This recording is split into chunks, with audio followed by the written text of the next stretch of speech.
first part, we looked at the key principles of organic farming. The use of more natural alternatives instead of chemical fertilizers, herbicides and pesticides or feed additives for livestock. This all sounds great, but there is more to the story. Organic farming isn't all good. The yields are lower because more produce is damaged by pests, and carefully selected chemical pesticides cannot be used. With an ever-growing world population, we have limited land to feed everyone from.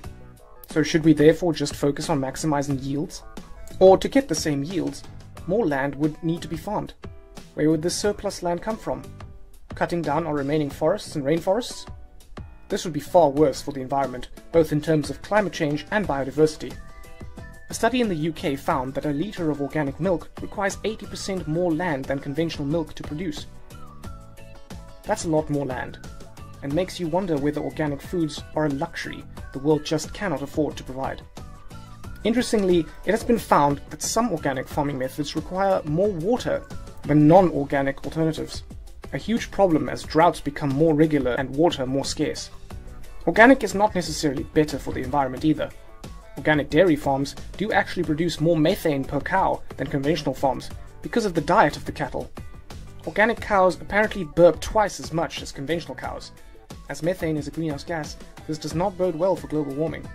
You also need to consider the air miles of your produce. In the UK, most of the food is imported. So if there is a conventionally farmed alternative from a local source, then it may be better for the environment to opt for that product. Scientists are still fiercely debating whether conventional or organic farming has a larger environmental footprint. So let's not expect opinions to be that clear yet.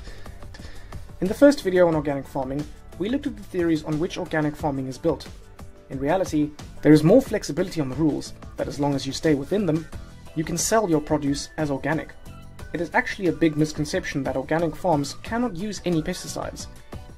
They can, because without them the crop yields would be much too low for the farm to be sustained. Organic farmers can use both synthetic and natural kinds of pesticides, but some of the regular pesticide chemicals are banned from organic farms. As fewer chemicals are used, there is less risk of chemicals remaining in the food, which can be a good thing for consumers. Scientists are still debating the pros and cons of organic farming in comparison to conventional farming, and there is plenty of information you can read online. The tricky part is that most articles are very biased, so don't always be swayed by the first article you read. The principles of organic farming are obviously very good for the environment, but in reality, yields matter. There is a balance to be found between looking after our soils and environment, and so employing organic strategies such as crop rotations, but having a limited amount of agricultural land and an ever-growing population. Many conventional farmers employ organic strategies to do their best for the soil structure and local biodiversity, while making use of chemicals in the lowest levels possible while still maintaining yields. So there you have organic farming. Whilst great in theory, is it practical?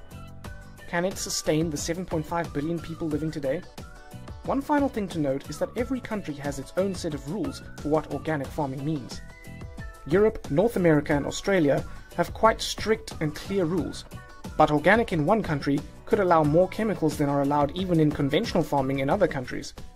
So don't necessarily be fooled by that organic label.